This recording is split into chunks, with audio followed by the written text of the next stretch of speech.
Hello viewers, welcome back to our channel. ముందుగా ఎవరైనా మన ఛానల్ సబ్స్క్రైబ్ చేసుకోకపోతే వెంటనే సబ్స్క్రైబ్ చేసుకోండి. ఇక ఎపిసోడ్లోకి వెళ్ళిపోదాం. Contract marriage episode number 55. మీరా అక్కడ అలా నిస్సాయ స్థితిలో ఉన్న వాళ్ళని వదిలేసి వెళ్ళిపోయే టైప్ కాదు.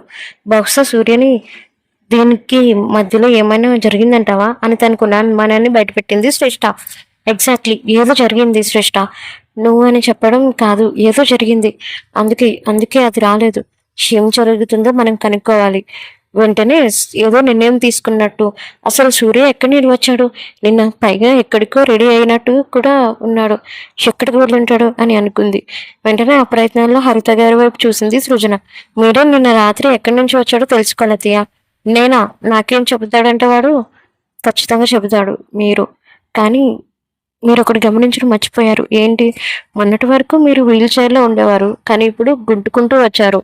ఒకసారి మీ కాళ్ళ వైపు చూడండి అని అనడంతో అప్పుడు గుర్తుకు వచ్చింది మర్చిపోయి కుంటుకుంటూ రావడం. అలా అరిచిన తన వైపు చూస్తూ ఉండిపోయాడు సుమన్. వెంటనే తేరుకొని, ఏమైంది నాన్న, ఎందుకు అలా అరుస్తున్నా అని కంగారుగా అడిగాడు. అప్పుడు గుర్తుకు వచ్చింది తను ఎక్కడ ఉన్నాడు అని. వెంటనే తను అలా లేచి కూర్చున్న కొడుకుని ఒక క్షణం చూస్తూ ఉండిపోయాడు. అలా భయంగా అనిపించింది సుమన్ గారికి. నాన్న సూర్య అని భుజం మీద చేతిని వేయడంతో కోపంగా చూశాడు సుమన్ గారి వైపు. భయంగా అనిపించి ఒక అడుగు వెనక్కి వేశాడు. ఆ క్షణం సూర్య ఒక రాక్షసుడిలా కనిపించాడు తన కళ్ళకి. భయంగా చూస్తున్న తండ్రి వైపు చూసి, ఇప్పుడు నా హెల్త్ కండిషన్ ఎలా ఉంది? ఇప్పుడు ఎందుకు రాది అంతా? ముందు నువ్వు రెస్ట్ తీసుకో. ముందు నాకు చెప్పండి డాడ్, నా హెల్త్ కండిషన్ ఎలా ఉంది అని గంభీరంగా.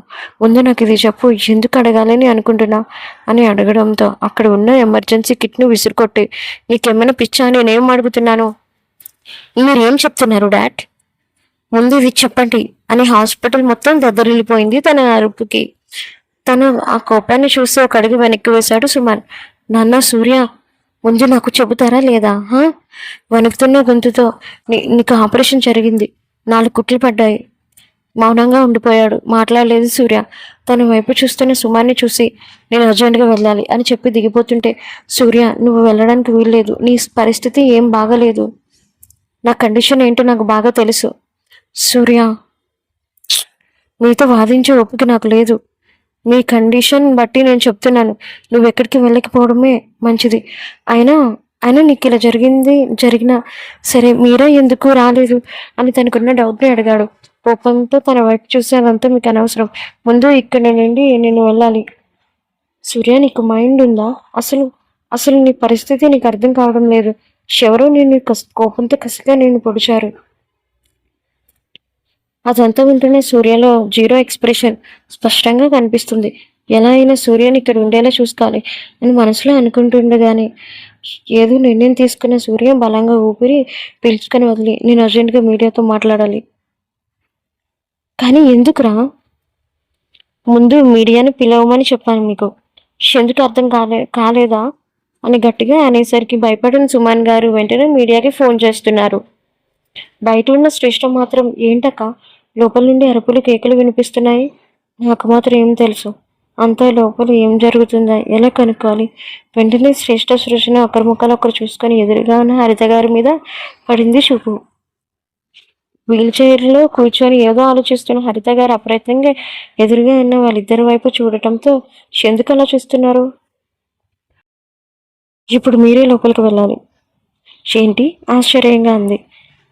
అవును అత్తయ్య, ఇప్పుడు మీరు మాత్రమే లోపలికి వెళ్ళాలి. సూర్య అలా ఎందుకు అరిచాడో మీరు మాత్రమే తెలుసుకోవాలి. నేను వెళ్తే ఖచ్చితంగా ఏదో ఒకటి అంటాడు. అదే మీరు వెళితే మీ సెంటిమెంట్తో అన్నీ తెలుసుకుంటారు. అందుకే మీరు వెళ్ళాలి, చెబుతున్నాను వెళ్ళండి. హరిత గారికి కూడా కరెక్టే అనిపించింది. పైగా తనని ఎవరు పొడిచారో కూడా తెలుసుకోవచ్చు అన్న ఉద్దేశంతో అలానే అని చిన్నగా తల ఊపింది. వెంటనే వీల్ చైర్ని తోసుకుంటూ వెళ్ళింది ఐసీయూలోకి. ఎవరు వచ్చారో అని తల తిప్పి చూసిన సూర్య సుమన్ గారికి ఎదురుగా కనిపించింది. హరిత, నువ్వెందుకు ఇలా వచ్చా అని కోపంగా అడిగారు సుమన్ గారు. అజయ్, ఏంటండి, బిడ్డ అలా బెడ్ మీద ఉంటే నేను ఎందుకు ఇంట్లో ఉండాలి అని తన నాటకాన్ని స్టార్ట్ చేసింది. ఆవిడ ఎంత మాట్లాడుతున్నా సరే తిరిగి ఎదురు సమాధానం ఇవ్వకపోగా నార్మల్గా ఉండిపోయాడు సూర్య. సూర్య అని ప్రేమగా పిలిచింది. తన వైపు చూశాడు తప్ప ఏం మాట్లాడలేదు. నేను ఇలాంటి పరిస్థితుల్లో చూస్తానని అసలు అనుకోలేదు నాన్న. ఎవరు నీకు ఈ పరిస్థితికి కల్పించింది అని తనని చూస్తూ ఉండిపోయాడు. చెప్పు సూర్య, నీకు ఎవరు ఇలాంటి దుస్థితి కల్పించారు? అప్పుడే సుమన్ గారు కూడా ఏదో మాట్లాడదామని నోరు తెరిచేయలేకపోయి తన జేబులోనూ ఫోన్ రింగ్ అయింది. వెంటనే ఫోన్ లిఫ్ట్ చేసి హలో అని అనడంతో 2 నిమిషాలు మాట్లాడి ఫోన్ పెట్టేశాడు. అలా ఫోన్ పెట్టి ఎదురుగా ఉన్న సూర్యని చూసి సూర్య, మీడియా వాళ్ళు వచ్చారు అని అనడంతో అక్కడ ఉన్న హరితకు ఏమీ అర్థం కాలేదు. సూర్య, మీడియా వాళ్ళు వచ్చారు ఏంట్రా? తన వైపు చూసి ఒక్క మాట కూడా మాట్లాడకుండా, నాన్న నన్ను ముందుకు తీసుకుని వెళ్ళండి. డాడ్ వచ్చిన దగ్గర నుండి సూర్య తనతో మాట్లాడకపోవడంతో అనుమానంతో కనుబొమ్మలు ముడుచుకున్నాయి. ఏంటి సూర్య ఇలా మాట్లాడుతున్నాడు? డౌట్ లేదు, సూర్య ఏదో చేయబోతున్నాడు అని సూర్య వెళ్ళిన వైపు వీల్ చైర్ని తోసుకుని వెళ్ళింది హరిత. బయటకు వచ్చిన సూర్యని చూస్తూ ఉండిపోయారు సృజన, శ్రేష్ఠ. అయినా సరే వాళ్ళని ఏమాత్రం పట్టించుకోకుండా వీల్ చైర్లో సుమన్ గారు తోయడంతో మౌనంగా వెళ్తున్నాడు.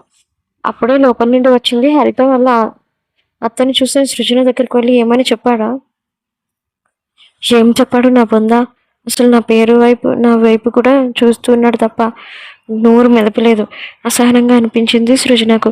వెంటనే ఏదో గుర్తుకు వచ్చినట్టుగా, అవును ఆ సూర్య మీడియాని ఎందుకు పిలిపించాడే, ఎందుకు అనుమానంగా అడిగింది శ్రేష్ఠ. అది నాకెలా తెలుసు, ముందు చూద్దాం పదా అని అనడంతో ముగ్గురు కలిసి సూర్య వెళ్ళిన వైపు వెళ్ళారు. మీడియాని ఒక పక్కగా కూర్చోబెట్టి తను ఎదురుగా ఉన్నాడు సూర్య. అప్పుడు వాళ్ళని డిస్టర్బ్ చేస్తూ తన పిఏ పరిగెత్తుకొని వచ్చాడు. సూర్య చెప్పడం వల్ల తనని చూశాడు. చిన్నగా తల ఊపాడు తన పిఏ. వెంటనే ఒక జర్నలిస్ట్ పైకి లేచి, ఎప్పుడు మీడియా ముందుకు రాని మీరు ఇప్పుడు ఈ ప్రెస్ మీట్ పెట్టడానికి కారణం చెబుతారా? అది కూడా హాస్పిటల్లో. తప్పకుండా చెబుతాను. అందులో ఒక లేడీ రిపోర్టర్ లేచి, మిమ్మల్ని చూస్తుంటే బాగా సిక్ అయినట్టున్నారు. మీరు ఈ పరిస్థితుల్లోకి ఉండడానికి కారణం గట్టిగా ఊపిరి పలిచి వదిలి నెక్స్ట్ మీకు పెళ్ళైందని అంటున్నారు. ఇది ఎంతవరకు నిజం? Good question. నాకు ముందే పెళ్ళైంది, నేనే సీక్రెట్గా ఉంచాను. అయితే ఆ రోజు న్యూస్ ఛానల్స్లో వచ్చింది నిజమే అన్నమాట. అవును అని గంభీరంగా చెప్పాడు సూర్య. తను అలాంటి సమాధానం చెబుతాడని ఊహించిన శ్రేష్ఠ మాత్రం కోపంతో చూసింది. అక్కడ ఉన్న హరిత గారు ఒళ్ళు మండిపోతుంది. సుమన్ గారికి చెప్పనక్కర్లేదు. ఇన్ని రోజులు తను ఏదైతే కోరుకున్నాడో అది జరిగినందుకు చాలా సంతోషపడ్డాడు. ఇప్పటి వరకు మీరు క్వశ్చన్స్ అడిగింది చాలు, ఇక మీదట నేను ఒకటి అనౌన్స్ చేయాలని అనుకుంటున్నాను. ఏంటి సార్ అది? గట్టిగా ఊపిరి పీల్చి వదిలి, వర్మ గ్రూప్స్ చైర్మన్గా నేను తప్పుకుంటున్నాను అని అనడంతో అక్కడ ఉన్న వాళ్ళందరికీ ఒక్కసారిగా అతను ఏం మాట్లాడాలో అర్థం కాలేదు. ఏంటి సార్ మీరు చెబుతుంది అని అమ్మశక్యంగా లేక ఒక జర్నలిస్ట్ పైకి లేచి అడిగితే, అవును నేను చైర్మన్ పదవి నుండి తప్పుకుంటున్నాను, ఇది అన్ని పేపర్లో రావాలి అని గంభీరంగా అన్నాడు. అక్కడే ఉన్న సుమన్ గారికి మాత్రం కళ్ళు తిరిగినంత పని అయింది. ఏం మాట్లాడుతున్నావు సూర్య? నీకు మతం నుండి మాట్లాడుతున్నావా? చైర్మన్ పదవి నుండి ఎందుకు తప్పకుండా తనని ఏమాత్రం పట్టించుకోకుండా ఎదురుగా ఉన్న మీడియా వైపు చూశాడు. అక్కడే ఉన్న శ్రేష్ఠకి సృజనకి ఏమీ అర్థం కావడం లేదు. కానీ హరిత గారు మాత్రం ఆశ్చర్యంతో బిగుసుకుపోయి మనసులో ఫ్రీ డాన్స్ వేసింది. సూర్య చైర్మన్ నుండి తప్పకుండా, ఇది వినడానికి ఎంత బాగుంది అని అనుకుంటున్నాను. ఏం మాట్లాడుతున్నావు సూర్య అని ఎప్పటిలానే కపట ప్రేమతో అడిగితే విరక్తికుడు నవ్వుతూ తన వైపు చూశాడు. ముఖంలో గంభీరం, మాట తడబాటు లేకుండా అంటున్న తనను చూసి మళ్ళీ వీడియో వైపు దృష్టి సాధించాడు. నేను నిజం చెప్తున్నాను, నేను వర్మ కంపెనీల నుండి శాశ్వతంగా దూరం అవుతున్నాను అని అనడంతో ఒక్కసారిగా వాళ్ళలో వాళ్ళే గుసగుసలు మొదలయ్యాయి. అలా అంటున్న సూర్యని చూసి మీడియా వాళ్ళందరూ డిస్కషన్ మొదలుపెట్టారు. ఏంటిది ఇతను ఎలా మాట్లాడుతున్నాడు, అందులో బిజినెస్ మ్యాన్ అయ్యుండి అని వాళ్ళలో వాళ్ళు మాట్లాడుకోవడం నచ్చని సూర్య సైలెంట్ ప్లీజ్ అని గంభీరంగా అన్నాడు. మీలో మీరు సైలెన్స్గా గుసగుసలు ఆడుకోవడం మానేసి ఇంకేమైనా అడగాలా? అయితే చెప్పండి, దానికి సమాధానం నేను ఇస్తాను. ఇంత సడన్గా మీరు ఎందుకు మానేయాలనుకుంటున్నారు సార్? అసలు కారణం ఏమై ఉంటుంది, మేము తెలుసుకోవాలనుకుంటున్నాం. కారణాలు అంటే ఏమీ లేవు, నేను నా సొంతంగా ఎదగాలని నిర్ణయించుకున్నాను. ఇప్పటి వరకు మా నాన్న అటు మెడికల్ ఫీల్డ్లోను ఇటు బిజినెస్లోనూ దూసుకుపోయాడు. అలా కాకుండా ఈ ఆస్తిని తిరిగి మా డాడీకి అప్పగిస్తున్నాను. ఆయన ఏం చేసుకుంటారో అంతా ఆయన ఇష్టం. అందుకే నేను ఇందులో ఇన్వాల్వ్ అవ్వకూడదని గట్టిగా నిర్ణయించుకున్నాను. అంటే ఇండైరెక్ట్గా మీ ఆస్తి అంతా మీ పిన్ని సారీ మీ అమ్మగారి మీ తమ్ముడికి రుద్రకి వెళ్తుందని చెప్తున్నారా? అలా అని రిపోర్టర్ అడిగితే ఎప్పుడైతే అన్నాడో అక్కడే ఉన్న హరిత గారి కళ్ళు మెరుపుతో చూసింది. ఇదే నిజమా సూర్య? అందుకే వదిలేస్తున్నాడా? అలా వదిలేస్తే హ్యాపీగా నేనే నా కొడుకు బతికేయచ్చు. వీడంతటి వీడు తప్పుకుంటే మరీ మంచిది. వీడిని చంపాల్సిన అవసరం కూడా ఉండదేమో అని మనసులో తెగ మురిసిపోయింది. బయటికి అనడానికి ధైర్యం చేయలేక. ఎందుకంటే శ్రేష్ఠ ఉంది కాబట్టి. నేను అలా చెప్పలేదు. నీకు తోచినట్టుగా రాస్తే నేను పిలిచింది ఎందుకు? అందుకే ముందుగా నేను చెప్తున్నాను. ఈ ఆస్తిని తిరిగి మన డాడీకి ఇచ్చేస్తున్నాను అని ఇప్పటికే పియ్య వైపు చూడడంతో వెంటనే తల ఊపి తన చేతిలో ఉన్న డాక్యుమెంట్స్ని తీసుకొని సూర్యకి ఇచ్చాడు. వెంటనే సుమాన్ గారు ఎంత చెబుతున్నా వినకుండా సిగ్నేచర్ చేసేసారు. నాన్న సూర్య, నువ్వేం చేస్తున్నావు కొంచెమైనా అర్థమవుతుందా? నువ్వే ఇంత తెలివిగా సక్సెస్ఫుల్గా రన్ చేయగలగావు. నాన్న దయచేసి నీ నిర్ణయం వెనక్కి తీసుకో. పోతే నీ ఆస్తి కోసం కపట ప్రేమలో జీవించడం నాకు ఇష్టం లేదు. అందుకే నేను రిజైన్ చేసేసాను. ఇక నుంచి ఎవరు నా జోలికి రాకండి అని గంభీరంగా సైడ్ లుక్తో హరిత గారిని చూసి. అక్కడే ఉన్న శ్రేష్ఠకు అసలు ఏం అర్థం కావడం లేదు. సూర్య ఉన్నట్టుండి ఇలాంటి డిసిషన్ తీసుకున్నాడో అర్థం కాలేదు. కానీ సూర్యని అంత బాగా కంపెనీలు ఎవరు రన్ చేయలేరు నాన్న, భయం వేస్తుంది. దయచేసి నువ్వు రిజైనింగ్ లెటర్ని వెనక్కి తీసుకో.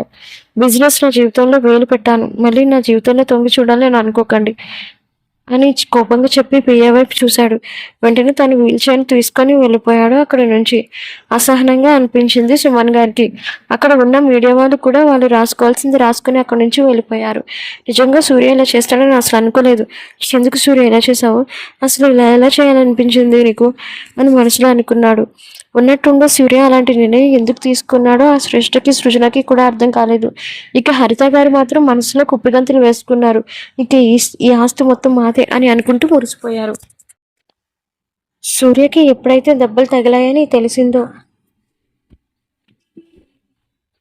ఇటు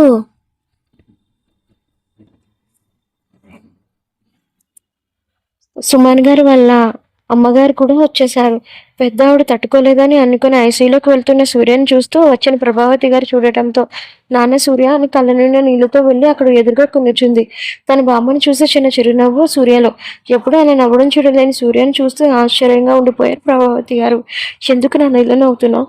ఇంత పెద్ద గాయం ఎలా అయింది? నాకు మన తోటమాలి వాళ్ళు చెప్పేంత వరకు కానీ నాకు అసలు ఎందుకు తెలియనివ్వలేదు నాన్న అని ఏడుస్తూ ప్రాధాయపడింది. ఇప్పుడు బాగానే ఉన్నాను నాన్ని, ఇప్పుడే ప్రెస్ మీట్కి ఎంటర్టైన్ అయ్యి వచ్చాను.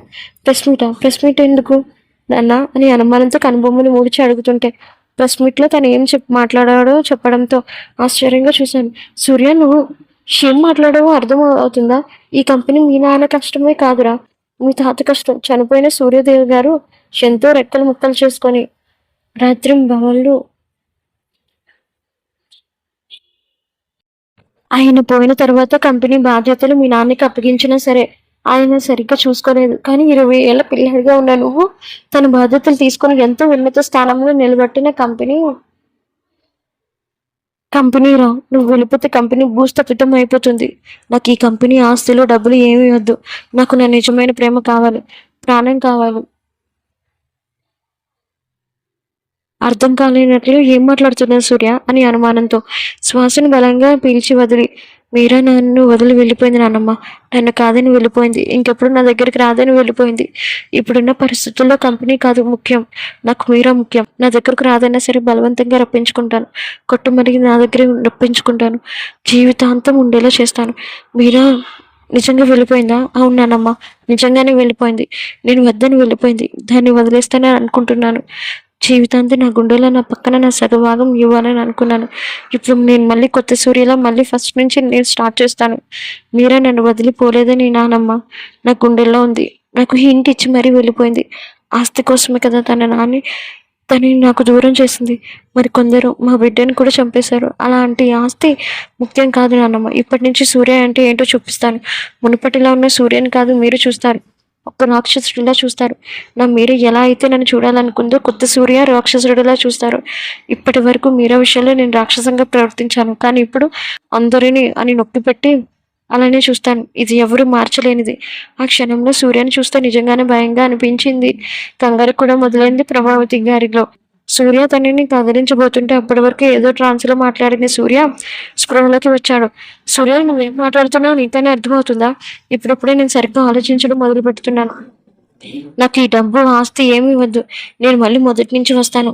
ఇప్పుడు అప్పుడు ఎవరు నన్ను క్వశ్చన్ చేయలేరు కదా. కంపెనీ అయితే ఇచ్చేసాను, నాలా రన్ చేసే వాళ్ళు లేరని మీరే అన్నారు కదా, మీరే అంటారు కదా నానమ్మ. ఎప్పుడు నేను చూస్తే మా ఆయన గుర్తొస్తాడు అని అలానే అనుకోండి. తాతయ్య మళ్ళీ మొదటి నుంచి కంపెనీని స్టార్ట్ చేశారని అనుకోండి. ఈ బంధాలు బాధ్యతలు నాకొద్దు, నాకంటూ నా గుర్తింపు నా మీరతో కలిసి కావాలి. అప్పుడు ఎవరు తనని ఏమనరు. మళ్ళీ మీ ముందుకు వచ్చేది నేను సక్సెస్ అయిన తర్వాతే సూర్యునిలో వస్తాను అని చెప్పడం ముగించి తన పియ్య వైపు చూస్తూ చిన్నగా తల ఊపి ఐసీయూలోకి తీసుకొని వెళ్ళాడు. తను మొదటి నుంచి ఉన్నది తన పియ్య ఒక్కడే. నువ్వు కూడా వెళ్ళిపో సత్యబాబు, మీ కుటుంబాన్ని పోషించే స్తోమత ఇప్పుడు నాకు లేదు. నేను చైర్మన్ పదవికి రాజీనామా చేశాను. మీరు నాకు జీవితం ఇవ్వలేదు బాస్, జీవితాన్ని ఇచ్చారు. అందుకే ఎందుకు పనికిరాని నన్ను మీ పిఏగా అపాయింట్ చేశారు. దానికి తగినంత ఎక్కువ ట్రైనింగ్ ఇప్పించారు. ఇప్పుడు వదిలేస్తానా? మీరు ఈ మేడం కలిసిన తర్వాత అప్పుడు నుండి నేను ఉన్నాను. మీరు అలా అనకండి బాస్, నాకు చాలా బాధగా ఉంటుంది. జీవితాంతం కాదు, మీ దగ్గర ప్రేమతో చేశాను. ఇప్పుడు మీ దగ్గర నుంచి వేరు చేయకండి. శివుడు ముందున్న నందిలా ఉండిపోతాను అని అనడంతో చిన్నగా తల నిమిరాడు అతని అభిమానానికి. వెంటనే తన గోల్డెన్ రింగ్ ఇచ్చి ఇదమ్మి ఒక బుల్లెట్ బైక్ రెడీ చేయి. ఎందుకు బాస్? నేను వెళ్ళాల్సిన నా చోటుకి, నా గమ్యాన్ని చేరుకోవడానికి. మీరా మేడం దగ్గరకా? అవును. కోపంగా చేతి పిడుకులు బిగించి వెంటనే అక్కడి నుంచి వెళ్ళిపోయాడు సత్యబాబు. సూర్యకి దెబ్బలు తగిలాయని తన మనవడి ద్వారా తెలుసుకున్న సావిత్రమ్మ, అదే గుర్తుంది కదా, మీరా వల్ల మనవడికి డబ్బులు సహాయం చేయడం కోసం తన చైన్ అమ్మిన ఆవిడకి తెలియడంతో వెంటనే హుటాహుటిన హాస్పిటల్కి బయలుదేరింది. వెంటనే రిసెప్షన్ లో తన మనవడితో కొనుక్కొని సూర్య ఉన్న ఐసీయూ వైపు వెళ్ళిపోయింది ఆవిడ. ఎవరో డోర్ తెరుచుకొని రావడంతో ఎదురుగా చూశాడు సూర్య. అక్కడ ఉంది సావిత్రమ్మ. మీరా అని చిన్నగా లేవడంతో ప్రయత్నిస్తుంటే, అయ్యో పాపం, కూర్చోండి, మీరు అలా లేవకూడదు, మీకు చాలా దెబ్బలు తగిలాయి అంటే కదా, రక్తం కూడా పోయిందంట కదా బాబు. పర్వాలేదమ్మా అని మీరెందుకు వచ్చారు? నేను బాగానే ఉన్నాను, చిన్న దెబ్బలు. ఊరుకోండయ్యా, అసలు 2 కొట్లు ఉన్నాయి, మీకు చిన్న దెబ్బలు అలా అంటారు చెప్పండి. ఇంతకీ మీరా మీద బాబు ఏం సమాధానం చెప్పాలో తెలియక అక్కడే ఉన్న తన 17 ఏళ్ళ మనవడు సార్కి ఫుడ్ తేవడానికి వెళ్ళింది లేవే. అంతేనంటావా అయ్యా అని అనడంతో ఇబ్బందిగా తల ఊపాడు. అవును అన్నట్లు. అప్పటి వరకు కొంగు చాటును ఉన్న చైన్ తీసి సూర్య ముందు పెట్టింది. ఏంటిది? మీరమ్మ చైన్ బాబు. అవునా అని వెంటనే తీసుకొని, ఇది మీ దగ్గరికి ఎలా వచ్చింది అని చాలా సార్లు తనని అడగడంతో పోయిందని అబద్ధం చెప్పింది గుర్తుకు వచ్చి అడిగాడు అనుమానంతో సూర్య. ఇంకా ఉంది. కామెంట్స్ మాత్రం మర్చిపోకండి. And please to subscribe my channel. Thank you for watching.